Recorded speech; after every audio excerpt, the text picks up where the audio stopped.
sidang ini, Kepala Kejaksaan Tinggi Jawa Barat juga turut hadir dan menjadi jaksa penuntut umum. Dalam sidang, Kejaksaan menuntut Heri Wirawan 3 tuntutan. Tuntutan pertama adalah hukuman mati. Jaksa mengaku tuntutan ini diberikan sebagai efek jera terhadap terdakwa dan pihak lain yang ingin melakukan kejahatan seksual.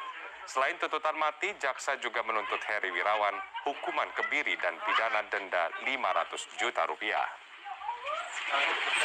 Terdakwa dengan hukuman mati.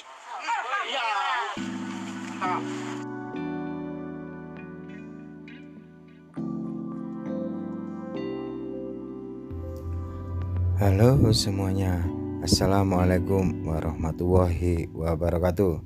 Selamat pagi, selamat siang, dan selamat malam Sobat ALC semua. Semoga kalian yang menonton video ini tetap dalam keadaan yang baik-baik saja.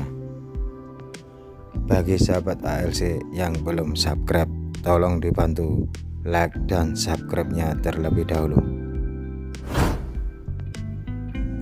Terima kasih ya teman-teman. Jadi pada kesempatan kali ini kita akan membahas PP nomor 70 tahun 2020 ya. Jadi PP ini sebenarnya sudah lama, tapi di akhir tahun kemarin ramai kembali dibicarakan karena ada kasus pencabulan 20 orang lebih anak ya di salah satu pondok pesantren di daerah Bandung. Jadi pada sebenarnya PP 70 ini sudah ditandatangani Presiden Jokowi pada tanggal 7 Desember tahun 2020 yang lalu ya. Jadi PP ini adalah peraturan turunan dari pasal 81A ayat 4 dan pasal 82A ayat 3 Undang-Undang Nomor 17 tahun 2016 tentang perlindungan anak ya. Nah, jadi PP ini sebenarnya juga sudah digagas cukup lama ya oleh salah satu menteri sosial pada waktu itu ya. Jadi pada 4 atau 5 tahun yang lalu sudah diajukan atau dibahas oleh sekarang Gubernur Jatim Ibu Khofifah Indar Parawansa ya.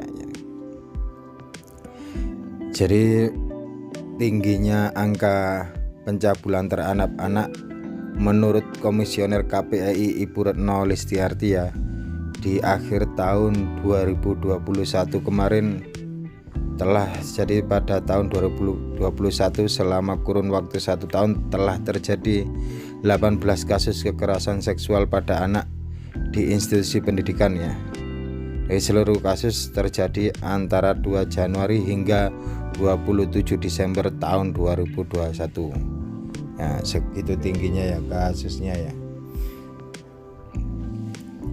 Jadi kasus kekerasan terhadap anak ini menurut KPAI ketika diwawancarai suara.com ya, hanya 3 bulan yang tidak muncul kasus di tahun 2021 ya, yaitu pada bulan Januari, Juli, dan Agustus, sedangkan 9 bulan lainnya muncul kasus kekerasan seksual anak di institusi pendidikan. Jadi kalau di rata-rata sebulan ada 2 kasus ya. Jadi sebulan ada 2 kasus pencabulan. Sehingga muncullah PP 70 ini ya, yang tentang membahas hukuman tambahan ya. Jadi di PP ini dijelaskan tentang hukuman tambahan untuk para pelaku cabul terhadap anak ya, pencabulan ya. Jadi di PP 70 ini di pasal 1 ayat 2 dijelaskan tindakan kebiri itu adalah pemberian zat kimia melalui penyuntikan atau metode lain yang dilakukan kepada pelaku yang pernah dipidana karena melakukan kekerasan atau ancaman kekerasan memaksa anak melakukan persetubuhan dengan atau dengan orang lain sehingga menimbulkan korban lebih dari 1 orang, mengakibatkan luka berat, gangguan jiwa, penyakit menular, terganggu atau hilangnya fungsi reproduksi, dan atau korban meninggal dunia. Jadi kalau kasus HW yang punya pesantren ya atau sekolah apa intinya korbannya di atas 20.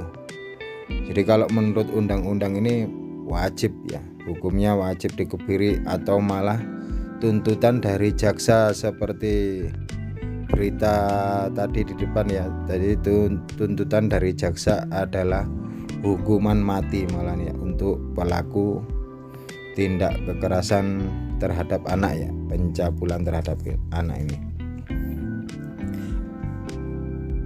Akan tetapi di undang-undang, di peraturan nomor 70 ini juga dijelaskan bila mana pelakunya adalah anak-anak ya. Kalau dalam undang-undang ini anak-anak di bawah 18 tahun, maka tindakan kebiri kimia ini tidak diberlakukan terhadap anak.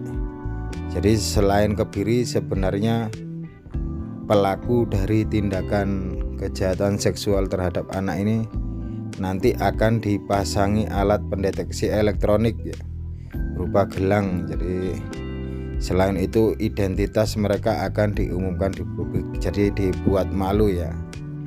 Dan pemasangan gelang ini untuk pendeteksi ini berlakunya 2 tahun, termasuk kebiri juga di undang-undangnya juga berlaku 2 tahun. Tapi kalau seperti kasus yang di Bandung ini karena sangat-sangat menghebohkan dan menggemparkan, tentunya tidak adil ya kalau hanya dikebiri saja ya, malah lebih adilnya hukuman mati. Meskipun kapan hari di televisi ditolak, hukuman mati tersebut ditolak oleh Komnas HAM ya. Jadi Komnas HAM. Teknis dan tata cara kebiri kimia yang dijelaskan dalam pasal 1 ayat 2 dilanjutkan lagi ada kriteria tindakan cabul tersebut di dalam PP nomor 70 tahun 20.000 di 2020 dijelaskan lagi di pasal 1 ayat 3-nya, pelaku kekerasan seksual terhadap anak adalah pelaku tindak pidana persetubuhan kepada anak dengan kekerasan dan ancaman kekerasan seksual memaksa anak melakukan persetubuhan dengannya atau dengan orang lain. Jadi memaksa dengan orang lain pun terkena ya pasal ini. Pelaku tindak pidana perbuatan cabul kepada anak dengan kekerasan atau ancaman kekerasan seksual memaksa melakukan tipu muslihat, jadi melakukan serangkaian kebohongan atau membujuk anak untuk melakukan atau membiarkan yang dilakukan tersebut adalah perbuatan cabul. Nah, ini di pasal 1 ayat 3-nya dijelaskan bagaimana proses melakukannya ya. Kalau di pasal 1 ayat 2-nya adalah tindakan yang kebiri yang dilakukan. Jadi hukumannya di pasal 1 ayat 2, terus prosesnya di pasal 1 ayat 3.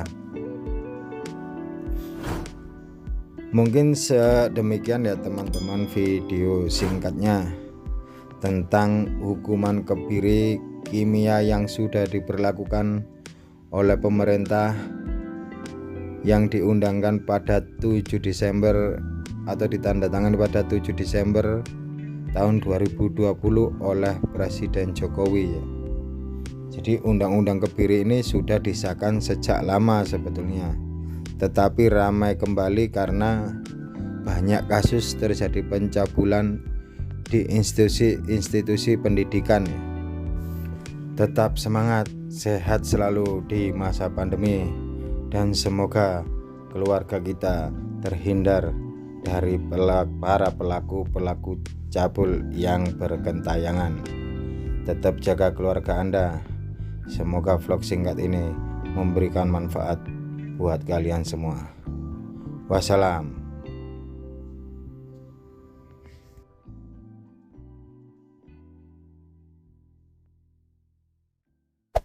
Hey there.